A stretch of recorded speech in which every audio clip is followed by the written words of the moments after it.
importante. Felipe Calderón, híjole, miren, no voy a hablar de Cuadri porque me agota mucho hablar de aquel sujeto por el que votaron en Coyoacán. Qué pena, ¿verdad? Pero bueno, Felipe Calderón, el expresidente Felipe Calderón, puso un tuit hace un ratito en el que se está victimizando. Puso Felipe Calderón, escuche usted esta babosada. Por aquí lo tenía yo por arriba, déjenme les digo cuál es. Es el primer tuit que les mandé de Felipe Calderón. Dice, agradezco mucho su solidaridad y apoyo frente a los intentos de distorsión de la justicia en contra mía por parte del gobierno con propósitos de persecución política. Ah, chinga. Ahí lo va de nuevo. Agradezco mucho su solidaridad y apoyo frente a los intentos de distorsión de la justicia en contra mía por parte del gobierno con propósitos de persecución política. Échense esa. ¿Por qué lo dijo Felipe Calderón? Miren ustedes. El intolerable Felipe Calderón le pidió a la ciudadanía y dijo en sus redes sociales en los pasados días que era un verdadero despropósito la invitación al presidente de Cuba. De hecho, hubo un tuit donde pedía retuitear a Pascal Beltrán del Río, en donde dice Pascal Beltrán, la independencia de México fue el triunfo contra la opresión. Es una afrenta tener como invitado especial para festejarla a alguien que tiene oprimido a su pueblo. Pascal Beltrán del Río, refiriéndose evidentemente a el presidente de Cuba siendo invitado el 16 de septiembre a los festejos por nuestra independencia. Lo bueno es que aquí uno tiene memoria. Felipe Calderón es un personaje que ha tenido muchos desencuentros con Cuba. No lo dejan entrar a Cuba, ¿no? Creo que a la gente se le olvida a veces que Felipe Calderón está vetado. No puede, es persona no grata en Cuba. No puede pisar Cuba Felipe Calderón.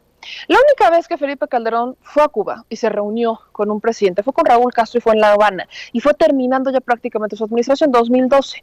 ¿Por qué lo hizo? Porque se esperó a que Fidel Castro ya no estuviera en el poder para decir por fin, y entonces intentó limar asperezas con Raúl Castro, presidente y hermano de Fidel Castro, presidente en ese entonces de Cuba. Fue y que es que hubo un encuentro bastante cordial y que qué sé yo y que no sé qué, pero cuando murió Fidel Castro subió un tuit también Felipe Calderón burlándose prácticamente de la muerte de Fidel Castro, ¿no? Haciendo alusión que cuando él creció Fidel Castro era un dictador y cuando murió pues espera que a ver si ojalá ya Cuba encontraría su libertad. Poco han entendido que si Cuba está en la situación en la que está, no tiene tanto que ver con el propio gobierno, tiene mucho que ver con el bloqueo de Estados Unidos. ¿Ustedes se imaginan Cuba sin bloqueo? Imagínense nada más a Cuba sin bloqueo. En Cuba no hay una sola persona analfabeta. En Cuba hay artistas, en Cuba hay doctores, en Cuba hay muchas cosas que en México nos gustaría tener para un día de fiesta. ¿Cuál es el problema de Cuba? Que está amarrado económicamente.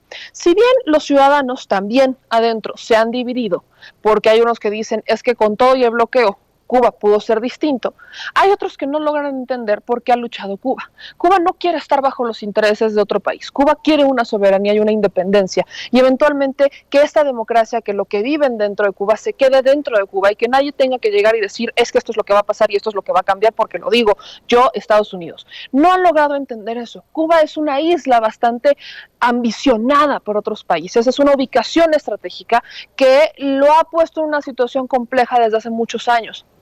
Desde hace muchos años, la ONU y distintos países han estado exigiendo que se libere este bloqueo, que se tiene en contra de Cuba porque es inhumano, es en contra de los derechos humanos y esto no debería de pasar. Pero esto ha pasado de noche para presidentes, que al final, hoy por hoy celebramos que se estén quitando las máscaras, cosa que Felipe Calderón entendió como un ataque político. No sé qué pasa con estos personajes de la oposición, que no logran entender que lo único que se les está pidiendo es que dejen de ser hipócritas.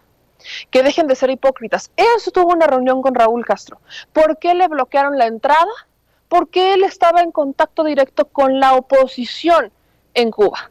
Porque Felipe Calderón fue una persona que cuando intentó ir a Cuba, la última vez, que esto fue en 2017, cuando le bloquean la entrada a Felipe Calderón, es porque estaba por tener un encuentro con la disidencia cubana. Felipe Calderón ha estado siempre en contacto con la disidencia cubana. Entonces, ¿qué esperaba? Que le dijeran, sí, pásale, aquí no hay bronca, venga usted, expresidente de México.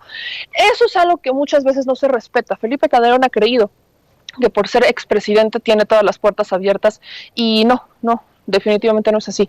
Esto no es persecución política, avísenle al expresidente Felipe Calderón, esto es meramente aprender a respetar al país ajeno. Entonces, como esto evidentemente pasa de noche por muchos políticos, el presidente López Obrador lo vuelve a recordar hoy en la mañanera y le aclara a Calderón que no pueden invitar a unos líderes mundiales y a otros no. O sea, no es como que solo vamos a invitar a quienes les gusta, a los de Alemania, a los de España, a los de Francia, y no invitamos a los de Latinoamérica porque así no les parece. Este es un país que siempre ha estado abierto a todo el mundo, les guste o no les guste. Así que vamos a escuchar lo que respondió el presidente López Obrador. Es el clip número 20. Mi Ceci, si nos echas la mano para ponerlo un poquito, porque después de esto hay más información. Bueno, sobre lo primero, mire, todo este año es de conmemoraciones, porque estamos celebrando, recordando los 700 años de la fundación de México Tenochtitlan, alrededor de 700 años, porque hay polémica sobre el año exacto. Entonces se decidió que este año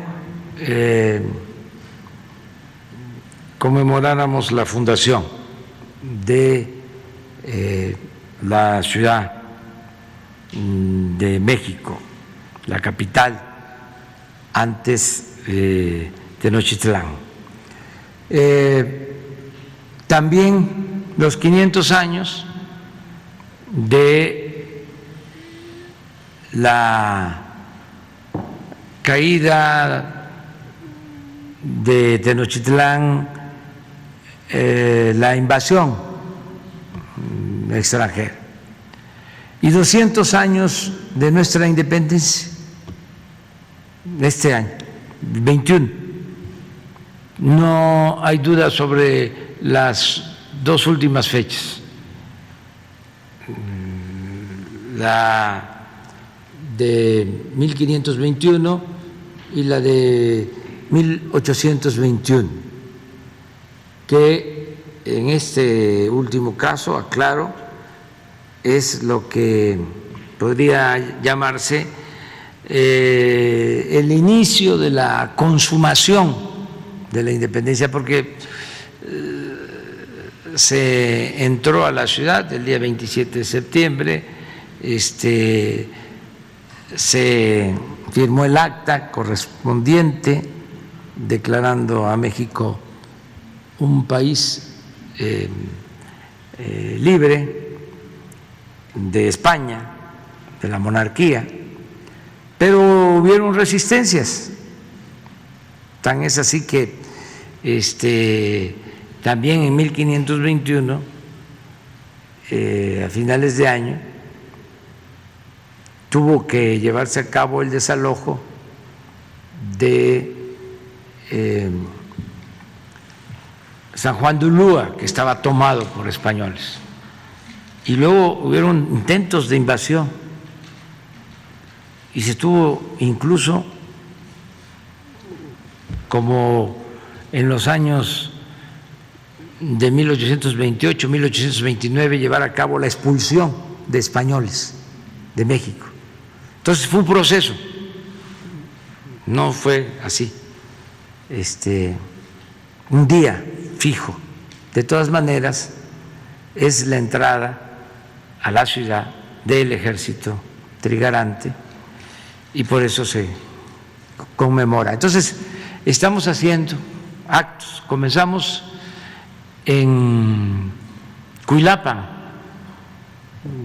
Oaxaca, donde se asesinó a Vicente Guerrero.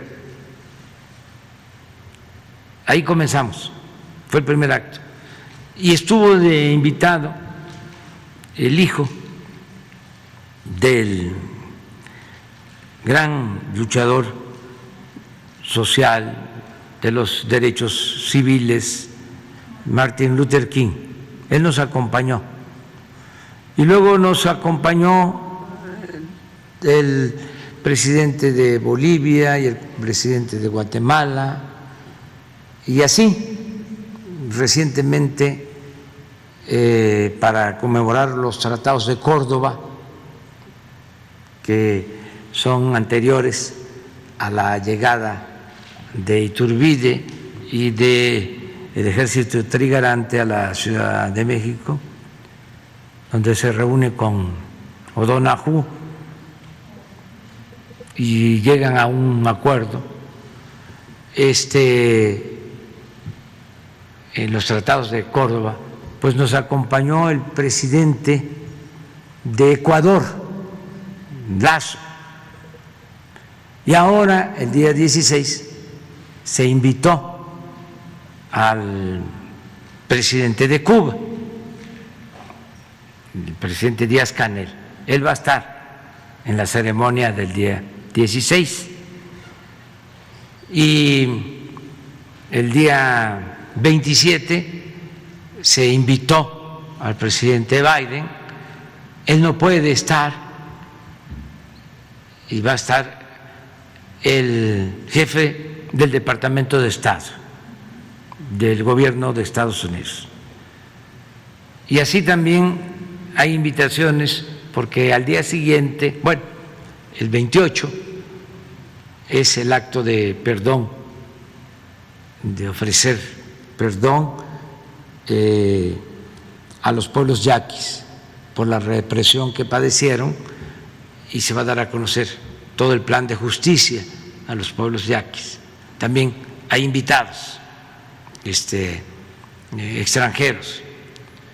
Vienen invitados a las fiestas de diciembre, tanto autoridades civiles como militares de todo el mundo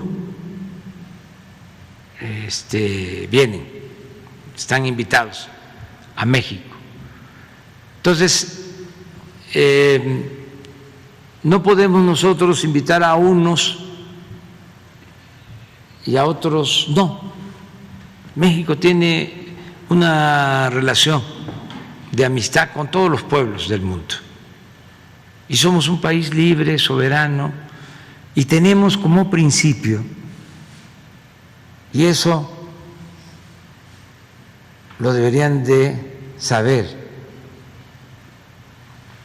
los ciudadanos y de manera especial los gobernantes. En el artículo 89 de nuestra Constitución se establece que el presidente tiene la facultad de aplicar una política exterior basada en principios, y uno de esos principios es la no intervención y la autodeterminación de los pueblos. Esos principios. La solución pacífica a las controversias, los derechos humanos, el no a los usos de la fuerza. Entonces, a partir de ahí actuamos. Esa es nuestra política exterior. Entonces, por eso invitamos a todos.